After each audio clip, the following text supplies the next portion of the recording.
So we're taking the show on the road today. I'm not in the home studio. We have a guest. We'll talk about it a little bit. Got John here backstage, Denzel working on production. He'll come in later. But LeBron James leaving the Lakers. We're going to talk about that and touch on that one. Where does he end up? If you follow my Instagram, we told you who's interested. We'll catch up with that. The World Cup has been insane. There are some of the best matchups we've seen. Two games to penalty kicks yesterday, two, and a bunch of last minute goals over the last couple of days. It's been pretty wild. Let's bring in the guy that probably doesn't follow too much soccer because he hates it, and I don't get it, but we still love him. It's Sean Shear.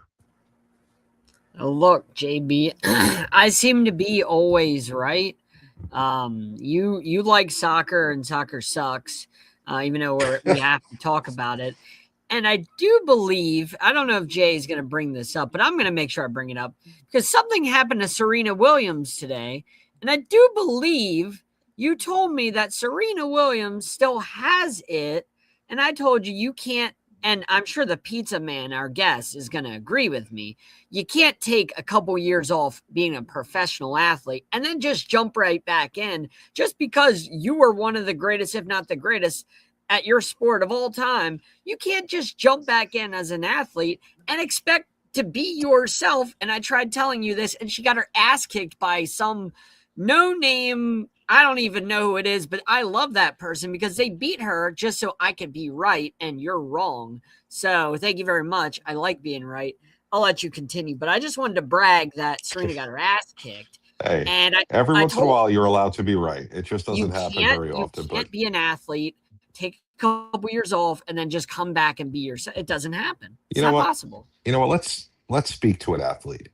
Let's Ask speak our to an athlete athlete. that has a cool nickname. Let's bring in the pizza man.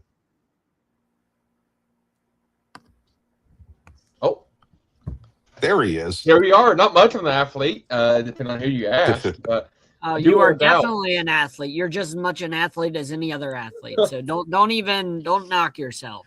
Steven Smith, I believe I have that name right.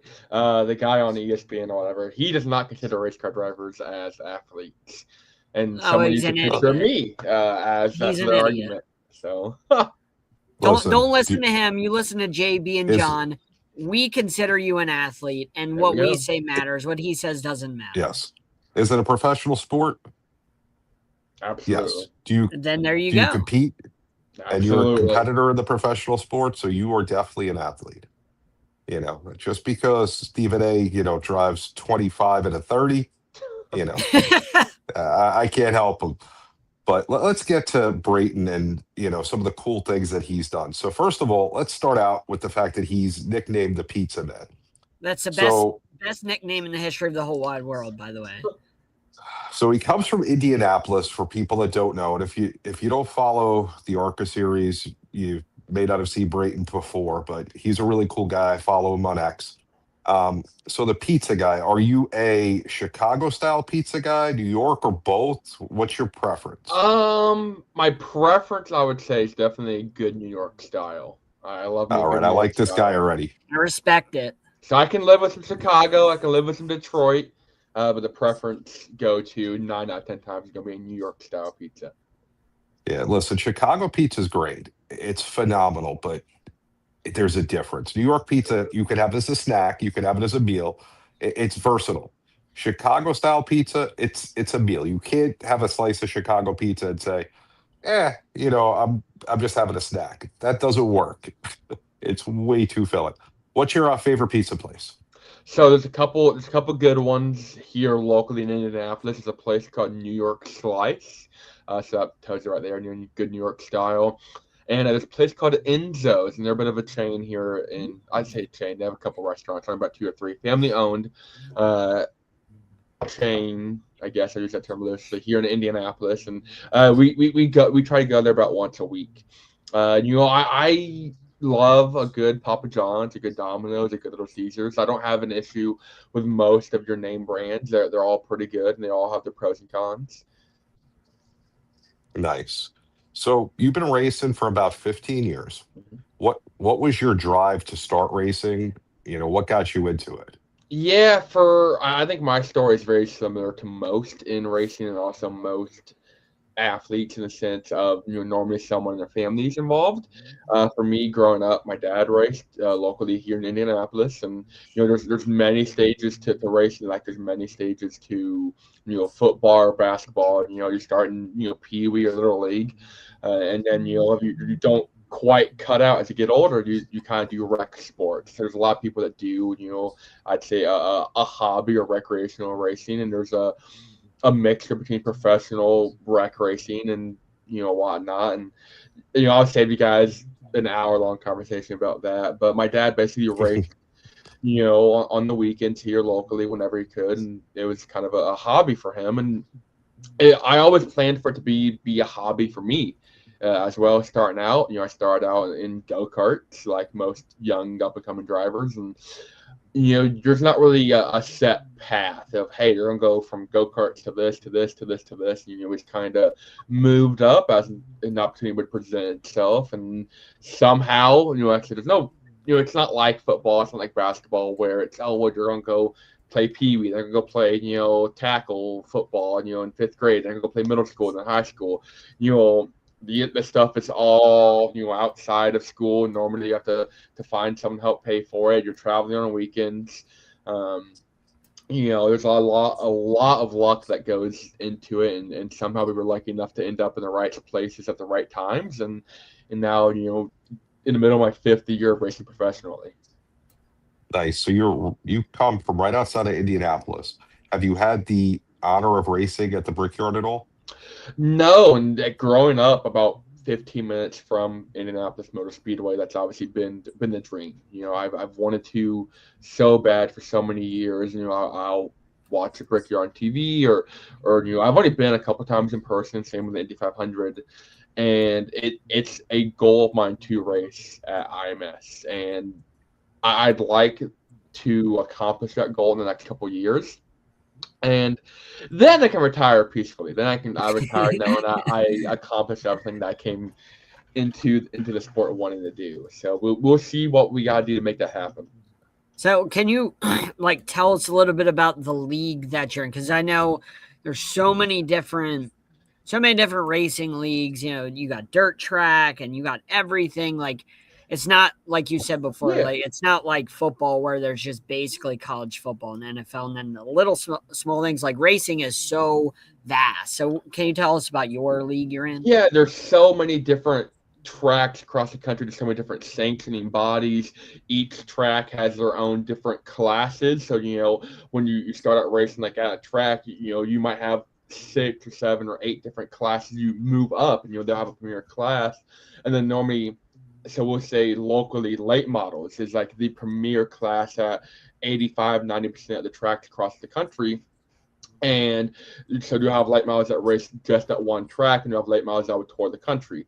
And I race in a series called ARCA. It stands for the Automobile Racing Club of America. It used to be independent of NASCAR, and it kind of was called a poor man's NASCAR.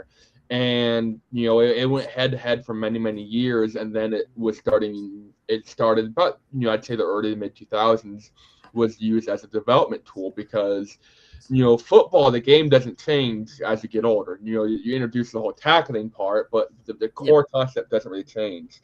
And for racing, every track you go to is different. Each track has different characteristics.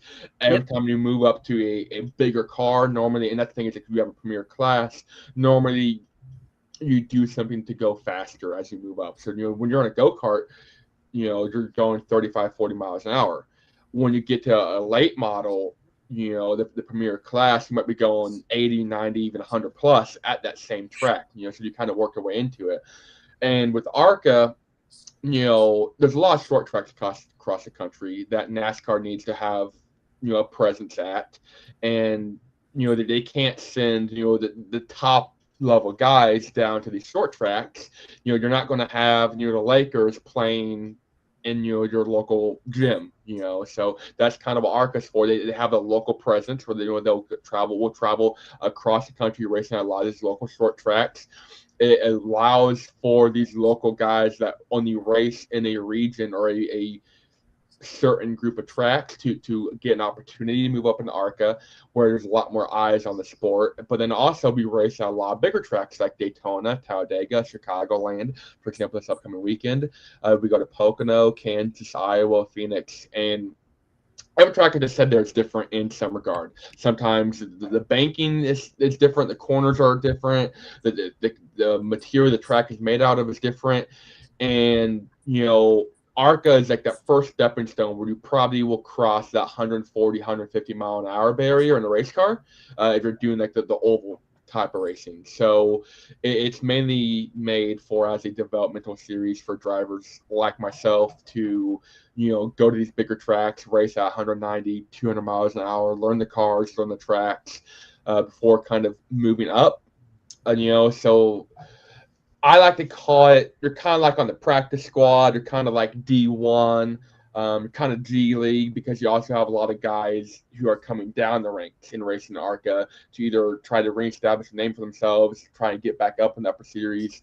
They're just trying to get experience, seat time, or sometimes just make a home in ARCA. They're racing for their whole career. There's a lot of drivers that we call for-lifers, that race in ARCA for their entire careers. And they make good money doing it, so there's no reason to move up.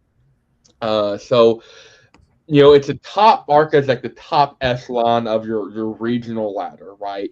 If you're a local grassroots racer, the goal is you want to make it to ARCA. And then once you get to ARCA, you kind of get your name out there and you start making a name for yourself in ARCA, and that's how you get picked up by some of these bigger, corporate level, corporate backed NASCAR teams at some point in the National Series ladder. Now, That's awesome. Now, like, I know, and you're right, guys like you can make it because guys like Tony Stewart started on dirt track. Guys like Casey Kane started on dirt track because they actually started. I know Casey Kane started around where I live, not that far from me. So guys like Kane, Stewart, a lot of those guys came up on like dirt track and stuff like that. And so, like, that's how, guys like you get picked up is, if you run well. And like I said, legends like Tony Stewart have done it as well. So it's not out of the realm of possibility for somebody like you to, you know what I mean, to make it to NASCAR or something like that. Like, we've seen it before. And then also, like, guys like Tony Stewart also own a lot of cars down in the smaller leagues like that as well. And they help support, leagues like that too, which is really cool about the racing community if our audience doesn't already know that. Yeah, you have a lot of like top level teams. So the NASCAR Cup Series is the premier racing, like stock car racing league here in America. And so you have a lot of drivers that will kind of either have some involvement in a lower series team, like you mentioned, Tony Stewart, or do you even have like these NASCAR Cup teams that will have or be involved with an ARCA program. So basically, it's like imagine, kind of like how baseball has, their feeder teams and their feeder series. Yeah. That's still kind of the same thing going on for for we call it the National Series. So the NASCAR Cup Series, you have the NASCAR Ride the Auto Parts Series, which is like the final step before you get to like the NFL. So like those guys, you can say like, hey, they're on the 53-man roster, like they're suited up, they're ready to go. And then on the NASCAR Craftsman Truck Series, which is the third national series. So normally people, they race locally for a handful of years to get to ARCA, and they move up to one of the three national series. Some drivers, they come and they go. They're here for a season, they make a big name for themselves. They're able to get some sort of corporate backing or top tier backing from a team, and able to just kind of move up. Some drivers, like I said, stay here for a couple of years. Some drivers stay here for life. A lot of drivers, like I'm fortunate. I've moved up a little bit. I've raced in the NASCAR Craftsman Truck Series once, so I've kind of done that move. Oh, wow. I move up, move down. That's awesome. And that's it. It was cool. Like I never thought I'd get to race in ARCA, and especially kind of become. I don't want to say I'm not. Some people would say I'm a staple of the series because I've been here for the past 5 years. There's a lot of drivers who have come into the series and have fizzled out, or have moved on and then fizzled out, and they just never get an opportunity to race in anything NASCAR ever again. So it's. I am sure it's not something that you could just go out and just become a superstar in 2 days. You have to work Yeah. at it. What Yeah. goes Eh, on behind the scenes? What's your normal Well, race week like? You're racing in Chicagoland this weekend. So run us through what your week is like preparing for that. yeah. So for me, most drivers when they get to this level, if you have a development deal with a major team, normally it's like, hey, you move down to North Carolina, you're working at the team shop. Occasionally, you're working out. They have a set schedule, a set routine for you. Like you're in a simulator. When you're an independent driver like myself, who I'm not currently signed to any big development contract or with any big team. I kind of, teams will contact me. I'll contact teams and kind of put together these opportunities. Uh, I work throughout the week here in Indy. So like I don't make enough from the racing to quit my day job. So I still work a day job here in the week. I'll find time to go work out a couple times throughout the week. This week with the racing, I probably won't work out every single day. But I'll try and go up there a couple times of the week. So I was there this afternoon for about an hour and a half. I did like a 45-minute cardio circuit. I did about 25 or 35 minutes of sim time this afternoon as well at the gym. So it is a motorsports gym, which is really cool. Um, so they have a lot of special machines and tools and trainers just to orientate or differentiate, I guess, regular athletes from like motorsports athletes, right? Our necks have to be insanely, built up versus a guy who's Yep. playing Yep. basketball. You're certain parts of the bodies that get very strained on when you're driving a race car versus other sports. So they really target those. And the gym is called Pit Fit. So they work with a ton of IndyCar guys, a ton of NASCAR guys. That's super cool. And they have, like I said, a simulator there. So, I did the cardio workout. I did some simulator time, which, there's no. So we're going to Chicagoland. This is my first time there. This is the first time for a lot of drivers going there because NASCAR has not been there since 2019. So it's a big learning experience for a lot of us. And, the sim gets it pretty close, but there's nothing like being actually on track and getting to feel it. Because Yeah. the cloud coverage will change the way the car feels, the sun hitting the track, the different rubber buildup on the track, the fluids on the track. There's so many different variables you don't really get Yep. to feel until you're there. So I'll work throughout the week. I'll go work out when I can. I'll come home. I'll do some marketing. I do on my own social media, on my own marketing. So literally before coming on the show, I was on the phone for about half an hour securing a sponsorship deal for this Very weekend. nice. Very nice. So Nice. that's super cool. So we were able to get like a local company to Chicagoland, Cornerstone Restoration. They do roofing and whatnot there in the Chicago area. So we got them to hop on board. They're bringing the owner and his wife. They're coming out to the track. They're gonna hang out the track. But I'm working so many deals behind the scene. So I saw So Matthew's comment there. I did start in go Yeah. karts. Yes, Yeah. but it was oval Yeah, karts. he started in karts. He also asked, or he actually mentioned that he got to race with friend of the show, Spencer Boyd, I did. longtime friend of Matt is one of Sideline guys. So him and I are good friends with Spencer Boyd. I'm not sure if you're familiar with Spencer, but Oh yeah, I've interviewed him many times on my previous show. that's cool. yeah, And and he also speaking of asked social media, God, I'm any sorry. chance of a truck race or two in the future. He also asked. I'd like to, for someone like me who's not signed to a developmental deal, I gotta go either find a team that's going to take a risk, Okay. or find a team that, or find a sponsor to help cover that risk. So if I go out there and destroy the car, um, or destroy a truck, then that can get expensive very quickly. People could be out of jobs, and someone's got to pay for the tires in the truck. Someone's got to pay for the fuel in the truck. Someone's got to pay for Yeah. the fuel trailer to get there. Someone's got to pay for the guys to get there. And there's so many expenses that a team owner or like a weekend of racing, the payment from NASCAR would not offset the cost to get there. Right. So someone's got to find a financial back and help cover that. And if you're a team, you get to pick and choose what driver you want. When you're not signed to a developmental deal like myself, then I have to kind of go and help find that backing, take it to a team, and be like, hey, I'd like to get an opportunity to hop in this race truck and try and prove myself at this next level.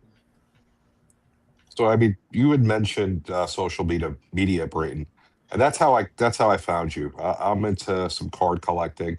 and you have your one of one card, Yes. which, first of all, the fact that you're on a card is pretty cool. That's And the cool. fact that you were able to get your own one of one, Dude, you that's know, so sick. It's incredible. right? That is incredible. I'm happy for you. So I don't know if it's going to unblur. You can kind of see it, the one-of-one text right there. Oh, and it says NASCAR too. That's pretty sweet. I know. Yeah. So Right. I was thankful to partner with Panini America in the off season to get my rookie card produced in 2026 set, starting with 2026 Select Racing that came out a couple weeks ago. Retail should be hitting the shelves very soon at most big box retailers like GameStop, Walmart, and Target. So if you see 2026 Select Racing, you can hopefully get a box. That's cool. These are what the boxes look like. I don't know if it's going to blur, but they're blue like this. Nice. Nice. Next time I'm in Walmart or Target, mainly Target I go in, but if I'm in Target, I'm definitely looking for that. But yeah, I signed a deal in the offseason with Panini, which is a super cool endorsement deal to work with them and provide them autographs and memorabilia, and that was a really neat introduction to that side of the sports world, because that's a very big market and that's a very big whole sub industry of the sports world. And I grew up collecting Pokemon cards and playing Yu-Gi-Oh! And Yeah, me too. And so I've done some card collecting in the past, and when they reached out to me, I was like, no, that'd be super cool. I'd love to do that. And it kind of got me introduced to a lot of really cool people in the card industry and the card community. And I started, getting involved on, Facebook groups and whatnot and eBay. And, I was, selling, like I'd buy a ton of boxes looking for some of my buddies who are drivers in the product. And, I'd go and whatnot, and I'd sell singles or I'd sell packs. And, I might go on there and we'll just pack out a box, and so we sell individual packs at MSRP and let people try and get a Brayton card if they pull one, I'll sign one, and do really cool stuff like that. But it's been neat getting to meet that community. And actually, so I pulled my own zebra, which is the hobby case. No way. I pulled So you got your own. You got your zebra and your one of one. Yes, I pulled my That's own cool. case hit, and then the one of one, I didn't pull it myself, but I got it in a break. So I bought myself in a break. So they didn't give it to you. You had to pull I have it. to look for all this. Yeah. So What? Wow. How much luck? First of all, if you own a NASCAR garage right now, if you're one of the teams out there, this man has amazing luck. And You know how hard it is to get a case he's an hit? awesome guy. Like I've pulled That's all my besides own the point. golds, my gold plaids. Wow. Like, Do you know how hard that is to get a case break? And not only did he get a case break, he got a case break of himself. Yes. Like that was the first time I've ever gotten a zebra. The first time ever. I've opened probably 200 boxes.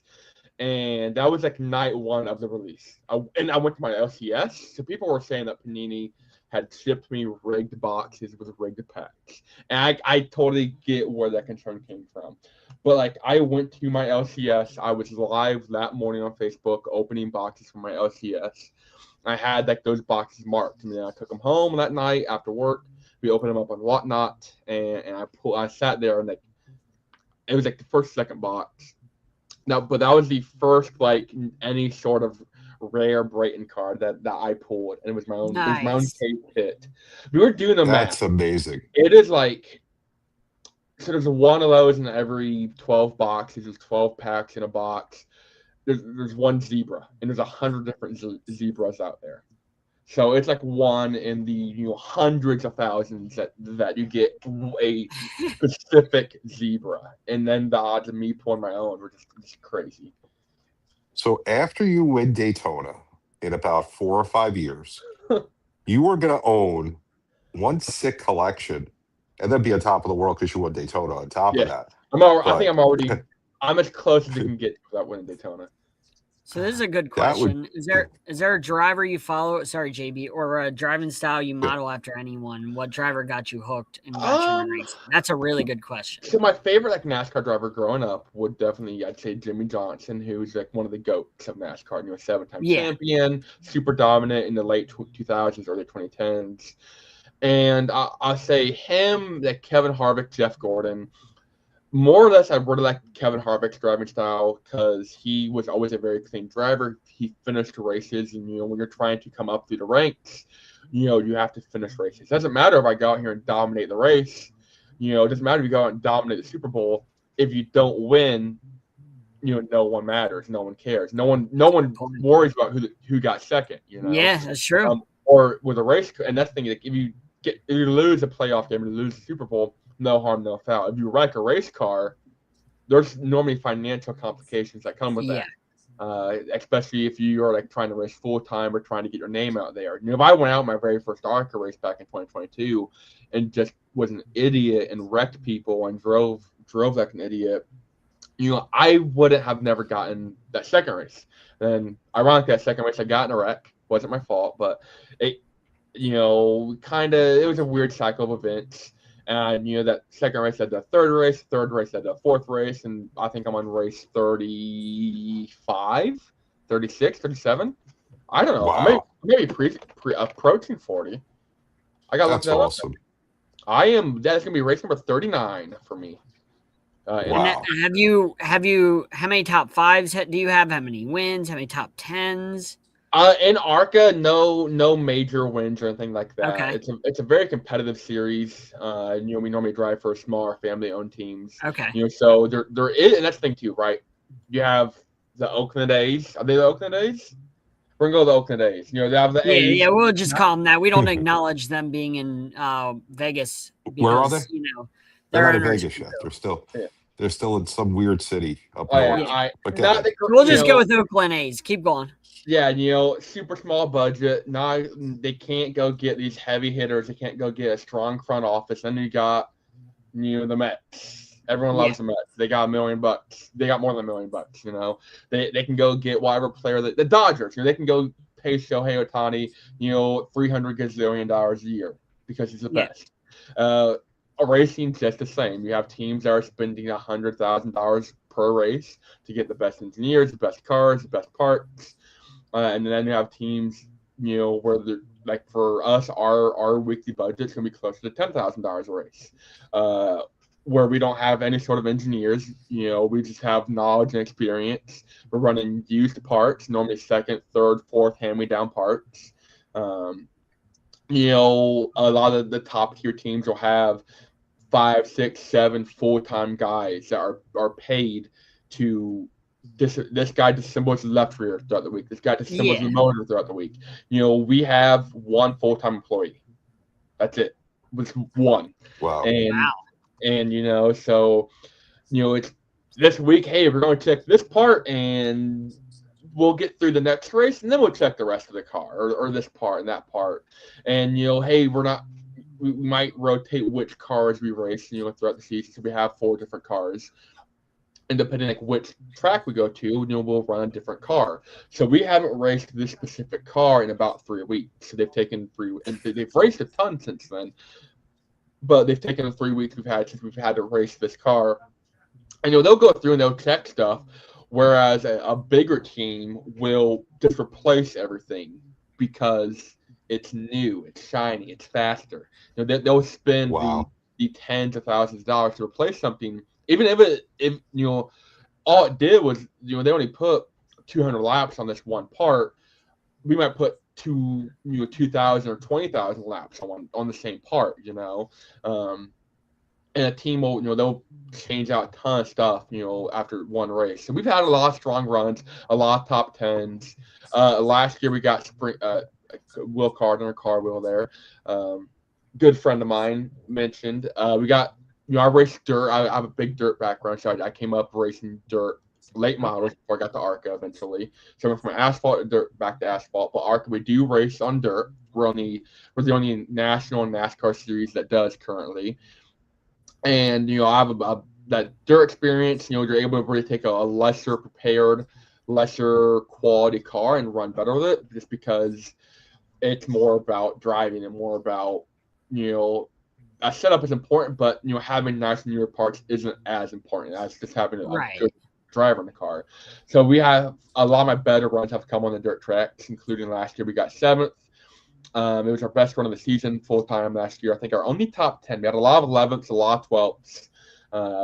the lead lap finish, literally right behind the $125,000-$150,000 a race car. We finished Wow. right behind it, so that was awesome. Wow. So And how that, many cars are in an ARCA race usually? so like for this week we have 27. You go to Daytona, you Okay. have 50 cars up for 40 spots for Daytona. Yeah. To go to dirt tracks, 20, 25, but most tracks are around 25 to 35. With some Okay. tracks run more, some tracks run a little bit less. But like talking about how much of an underdog that finish was, my team that I drive for has been around for over 40 years. My team owner is 88 years old, and that was like his 838 race as a car owner, and that 7th place finish was his best ever finish. Wow. And only Making his history. yes, and only his 9th ever lead lap finish in 838 races. Wow. So That's just awesome. yeah, that was a big feel good story. So I have a question. Yeah. How much does it cost for a company to sponsor you and to get a patch on the car? Because those always look cool. And I'm Yeah, sure we have people definitely. out there that are listening, that may be interested and may not realize that they can do it. Because if you can do it, support Brayton. Seems like a great guy, and he knows how to drive a car. Papa You want to win. John's, Domino's, where are you at? For real, It's the we've pizza talked to all man. those national chains, and like NASCAR just isn't in their I guess eyes right now to go out and look or the demographic, which I totally get. We've worked with people within the pizza industry. We've worked with there's a company that makes dough machines and dough presses. We've worked called AM Manufacturing Company. They're up by Chicago actually. We've worked with them a ton. We've worked with local mom and pop pizza shops. There's a place called Dudley G's over in Damascus, Ohio. So that they've been helping us out a ton over the past couple of years.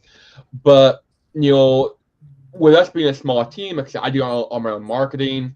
You can get on the car for as little as a couple $100, for a small sticker. And the spots are much cheaper when with a small team. Now you're not going to go. We're not going to go. We're not going to win. You're not going to get as much TV time, but all of our races are nationally televised on Fox Sports 1 or 2. Most of the time they're on 1. So like, it's super cool because this Friday night, we're racing at 8:00 Eastern on Fox Sports 1. That's prime time. So every bar in America showing it. And you're gonna win. And the thing is, you're gonna win. This is gonna be your first win. It's coming. You're right near the house. You're 2.5 hours away. You're in my hometown now. Even though I'm from Brooklyn, I live out in Chicago right now. You're going to go out there and win because we got your back. We believe you're the local guy.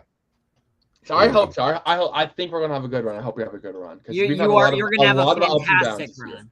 You're gonna have a great run. I'm hoping this is like a run of the season. A couple of $100 is all it takes to get on your car. For a couple of for a small spot, like on the B and C pillar. So like you have like the window that crawl through. There's a pillar like right next to that.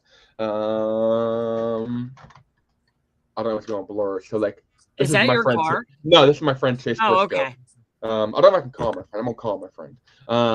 So like these small stickers right here in real life would be a couple $100, and something like a bigger spot like that for most teams you're talking. Tens, if not hundreds of thousands of dollars. For us, it's only, less than $5,000, for a bigger spot like that. And my social media, I do all my own social media. I work with sponsors, make sure they get the post up that they want and get the ROI and the activation that they want.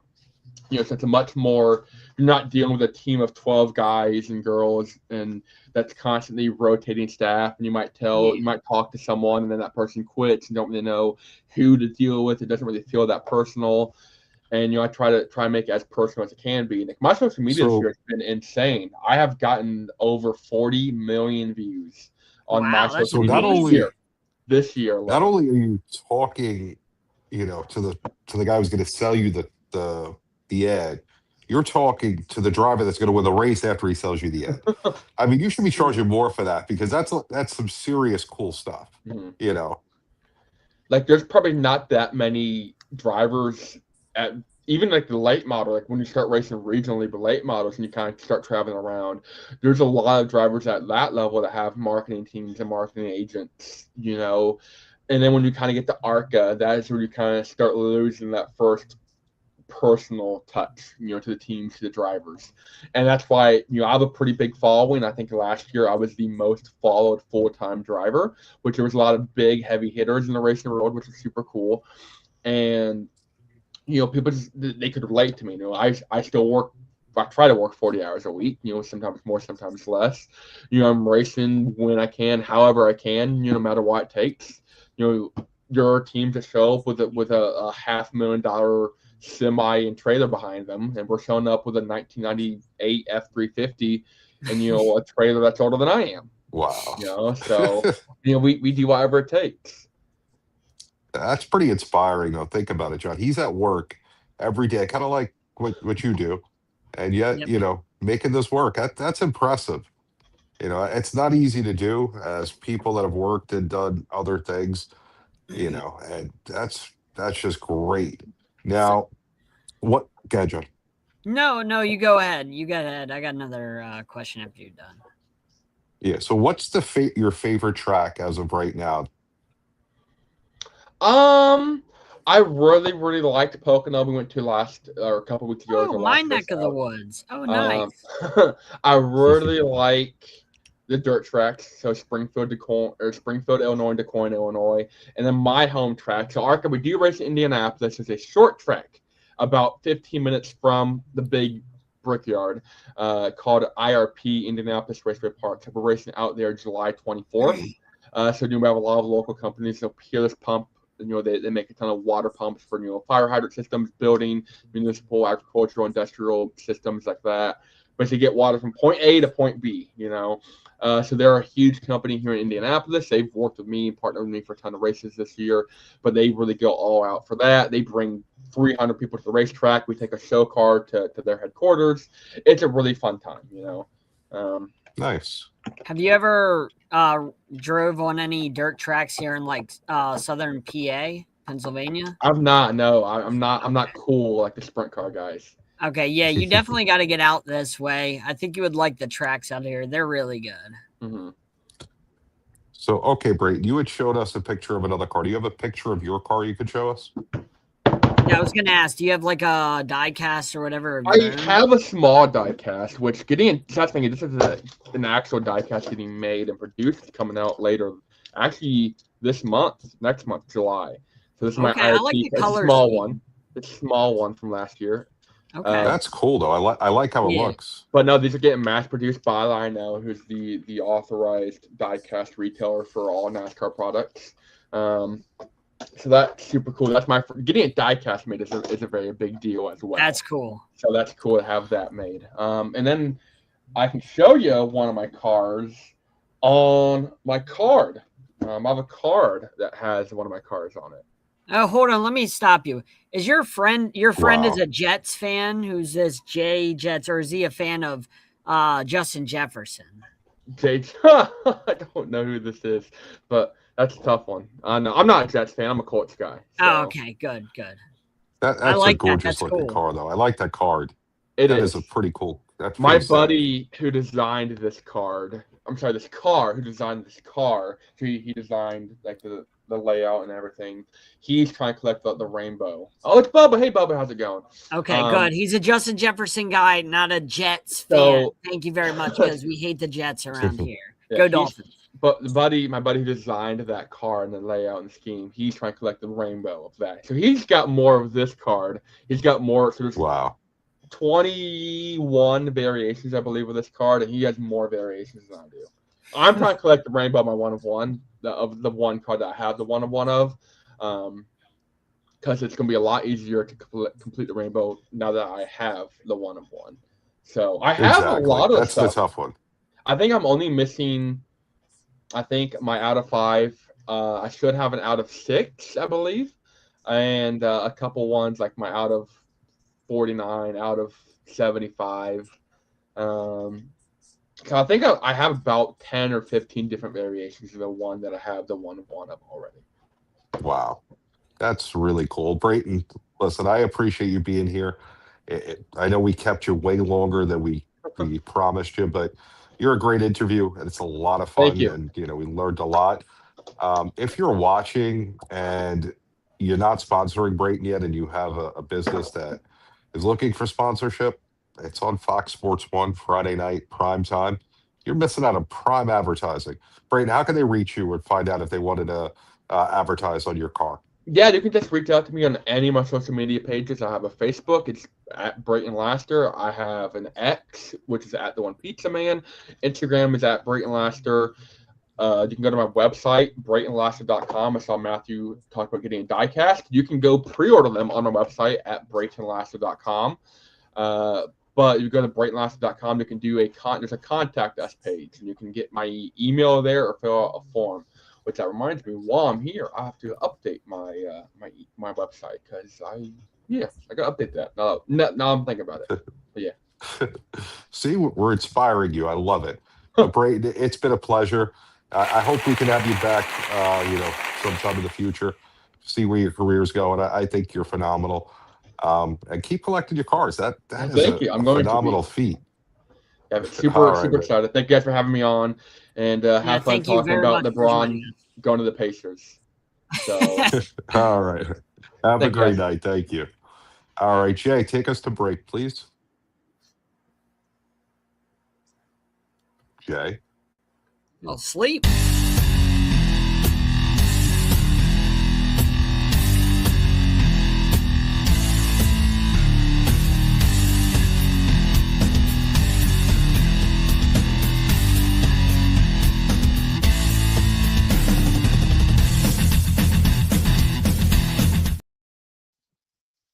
All right, we're back. So today has been, I guess, my food day because I tweeted at the Chicken Man, Wade Boggs, earlier today. Then we had the Pizza Man on the show. I want to know who the Tofu Man would be.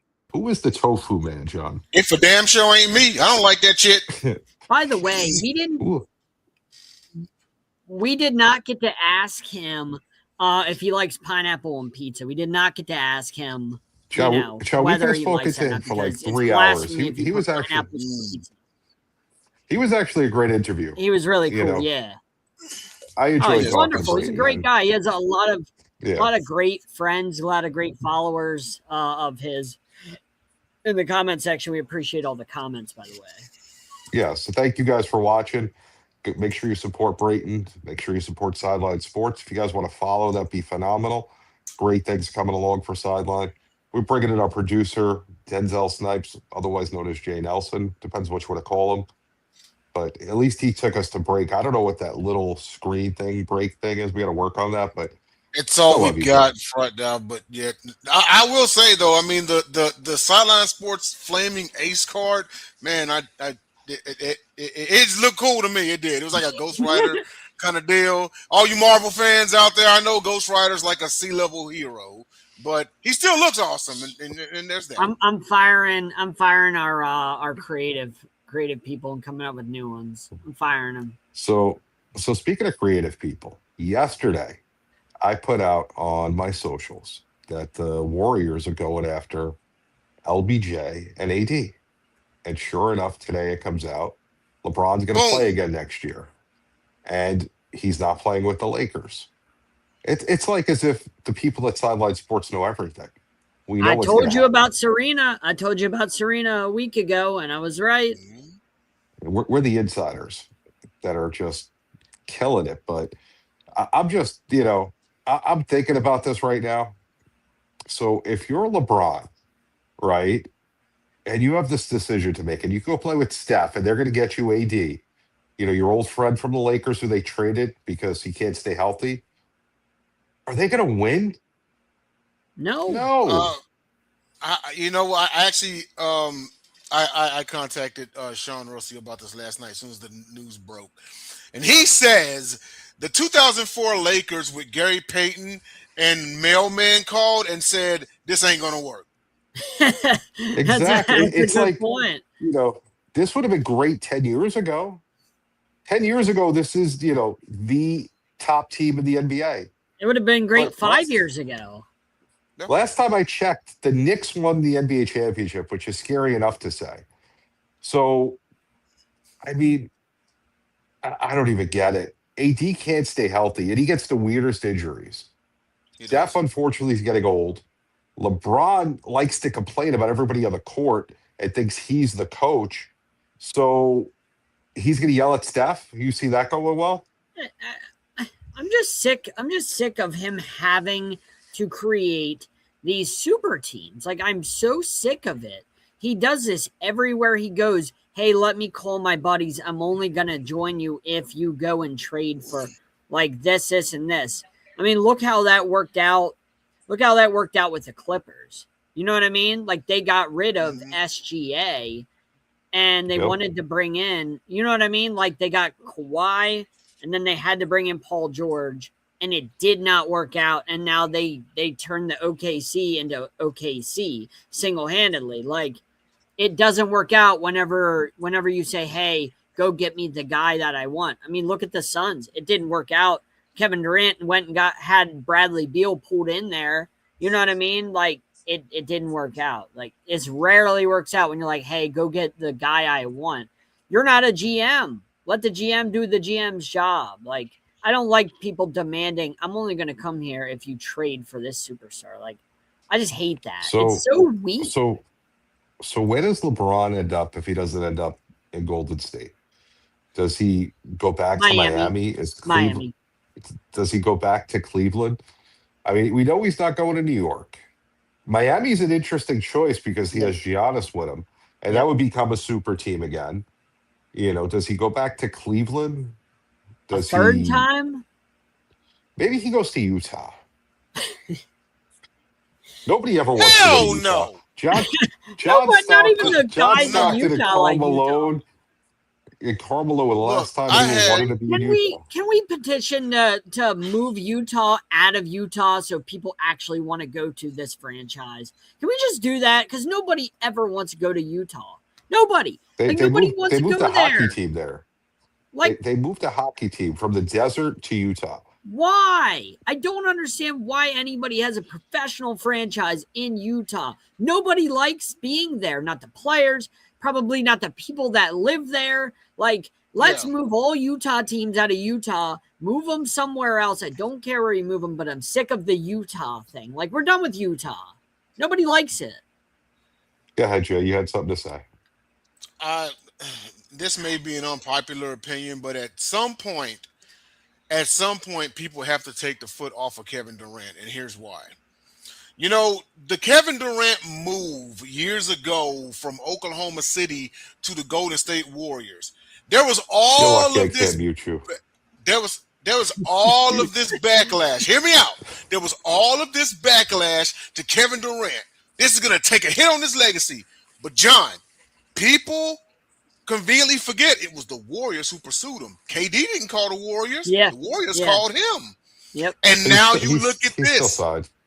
And He's no, still he's signed. Why signed. wouldn't you sign? But Why wouldn't you? why wouldn't you? But at the same time, if they don't call him, he probably remains in Oklahoma But City. he Or he didn't may go to go. He didn't go to Golden State, Jay, and say go trade for LeBron James or something. Like, he didn't do that. He just signed there as He a just free signed. agent, which is, you're right. LeBron goes to a team, or even before he goes to a team, he says, I'll only sign with you if you trade for such and such. Then I will sign with you. Like, that is so weak. Kevin Durant didn't do that with the Warriors. Yeah, the Warriors No. called him. And now look at what's going on.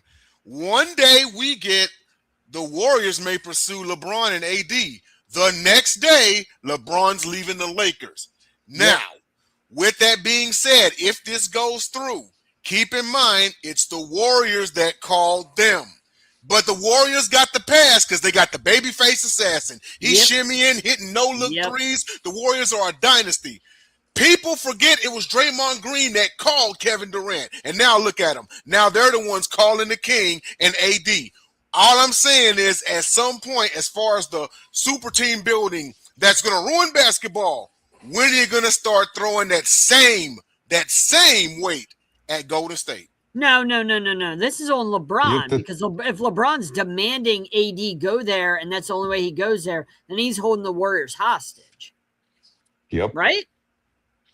Without a doubt. I mean, and besides for that, whenever you create a super team, you lose all credibility. The guys that were there originally win with that. When you pull in the other guys, eh, they lose credibility. KD went to get his ring with Golden State. That's the only reason he went. He could have got the money from anywhere. I can't say if I was the player, I wouldn't have gone there. I get it, but it's not as if he went out. It wasn't like they were down 3-1 to Golden State and LeBron made that great block and they came back and that was LeBron's legacy. That's what makes LeBron LeBron. KD's legacy is he went to Golden State, got paid a bunch of money because they called him, and won a championship. Golden State probably wins without him. Yeah, but he only won one. Right. But that's his legacy. That's the thing. That's his LeBron's won legacy. 4. LeBron's won Right. 4, and KD's only won 1. Like KD, John, he's going to hit you up. KD won 2. KD should have more titles in his career than the disappointment that he's had in his career. For a guy like that, they should have stayed with OKC. Him, Harden, and Russ should have stayed together. If they would have stayed together, they probably could have won championships. Yeah. That's a dynasty right there, man. Yeah. You drafted that. You didn't even trade for that. You drafted that. KD even caught criticism for that because he didn't win anywhere else. And they look at him as he went from the guy that had to join Steph Curry to the guy that left Steph Curry. Yeah, the Warriors wanted a reunion with him too, and he turned it down. Of course, yeah, he's in Houston. Well, I mean, there was a lot of bad blood behind the scenes with KD and the Warriors. There was a lot of bad blood. So, I get why he didn't want to come back. I get why he left because there was it's like LeBron with Miami. There was so much bad blood behind the scenes that's why LeBron left. Yeah, I think LeBron stays if there wasn't bad blood, but LeBron wanted to be the GM, JB, of Miami, right. and he wanted to be the head coach. And now Riley and Spo were like, no, this is our team. Now that I can agree with because, if a team fumbled my injury and essentially caused me to tear my Achilles, I'd probably leave too. Because we all saw, that's a calf strain. We saw him reach down further than his calf. I'm like, that's his Achilles. He messed it up. And then what happened? He ended up messing it up. They misreported it. I know people out there are saying, that's hip, but they can't do that. The teams do this all the time. All the time. They fudge injuries and non-injuries all the time. I've heard it from former players.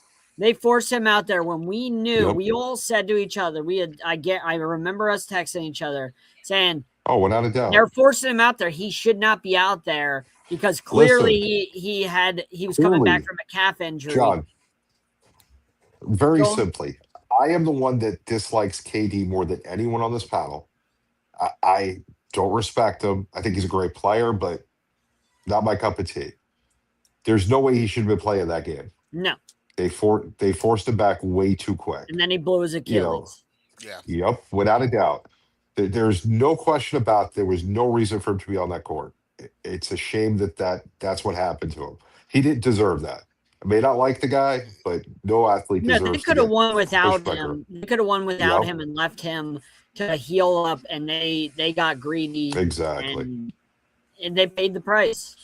Yep. Yeah, so that's why I think coming from me, because we all agree, there's no question about it.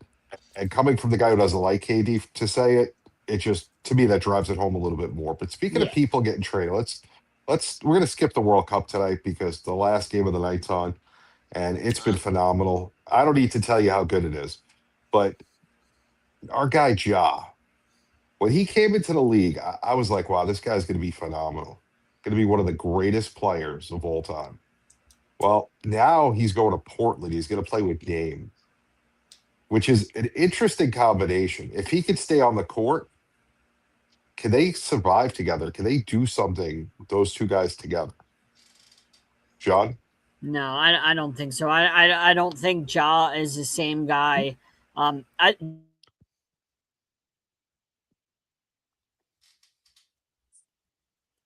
Did we lose him, Jay?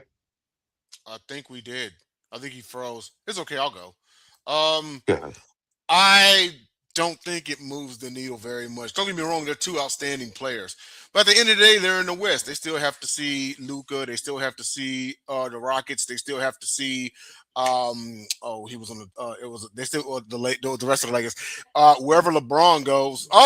If he ends up signing to the Warriors, they still got to see them. Still got to see Nikola Jokic. Still got to see Ant-Man. So I think that this move actually it I think it actually my bad, there's John. I think it actually probably takes them out of the play-in tournament and maybe it's the sixth seed. I don't think it moves the needle very much. So, can you Go ahead, hear John. me? You were saying, yeah, Okay. All right. So I was saying that Ja reminds me of Deshaun Watson after Deshaun Watson left the Texans. Great player, on the Texans. We all thought he was elite. And then as soon as he left the Texans, he was never the same guy. I know he had a lot of things, a lot of off the field things, a lot of off the court things for Ja. And after Watson came back, he's never been the same guy, Jay. And you know that. Yep. And that's what I feel about Ja. Like he was a phenomenal player before all this stuff went down. And I feel like not only physically he's not quite the same, but also mentally. Like we saw with Watson, if you're not mentally the same guy, then you just aren't the same guy. It's the same as Serena. Like you're not the same person whenever you have to take that time off. Ja's taking time off, Serena took time off, and Deshaun Watson took time off. Watson was never the same. And I feel the same about Ja Morant. I feel like they just shipped him to somewhere where they know everybody's going to forget about him and his career can go to die because Portland's not going that's what anywhere. You know what I that's mean? what happens in Portland. When you go to Portland, it's like you're still playing in the NBA, but does anyone really Nobody pay attention to cares. Portland? Yeah. Dame, who built his career, and the only reason we heard about it was because when he would play Steph, they would have shooting contests during the game where who could shoot further threes. But Dame never really went anywhere with Portland. I mean, No. they have a nice team. Their team is set up pretty good. Like Jay said, it's a probable 6 seed, maybe with their best day a 5 seed. Oh, they're not getting Um, anywhere though. Not in that but West. they're not coming out of the West.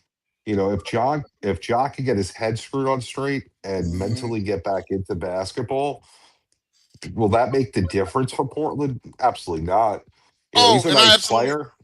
mhm, God, absolutely forgot to mention. I'm sorry. John came back on the screen. We had to get him back on. They still got to see Ant-Man, Jokic. They still got to see the Spurs and the Thunder. Yep. right. They I still mean, got to see the listen, Spurs and the Thunder. So Yep.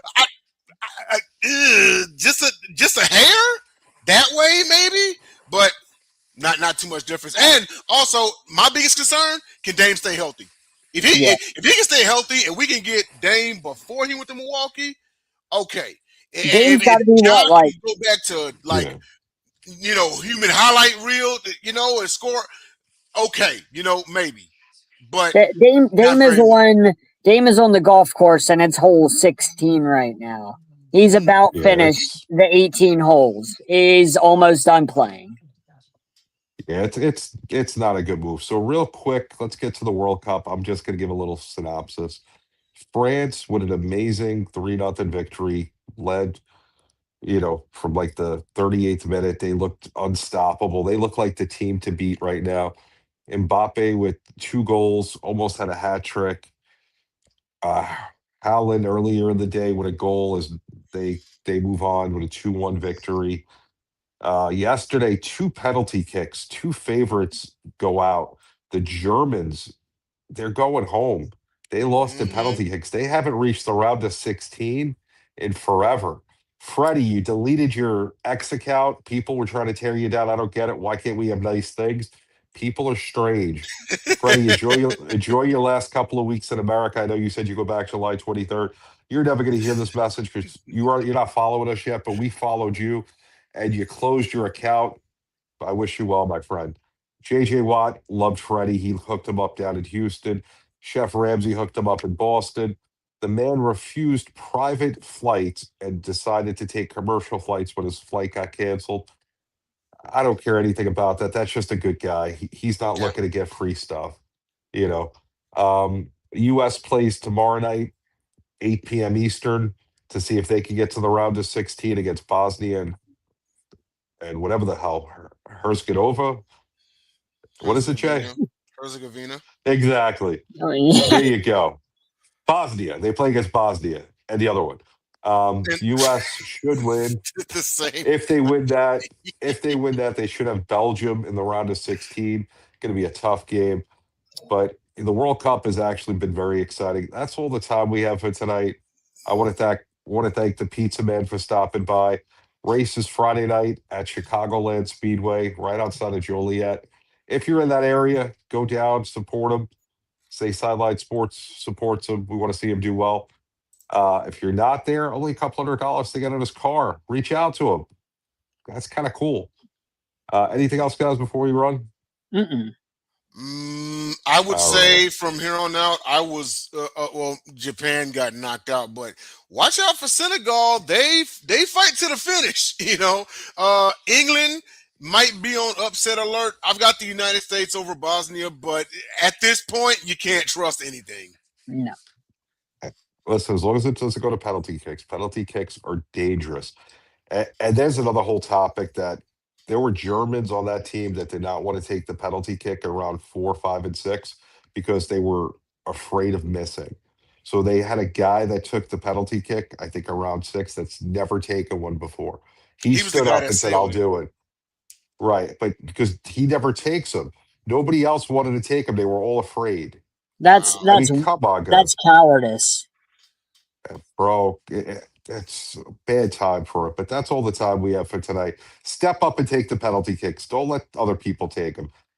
You take them, hit them, shoot them up the middle. Don't go to the left or the right. I don't get that. We'll see you next week.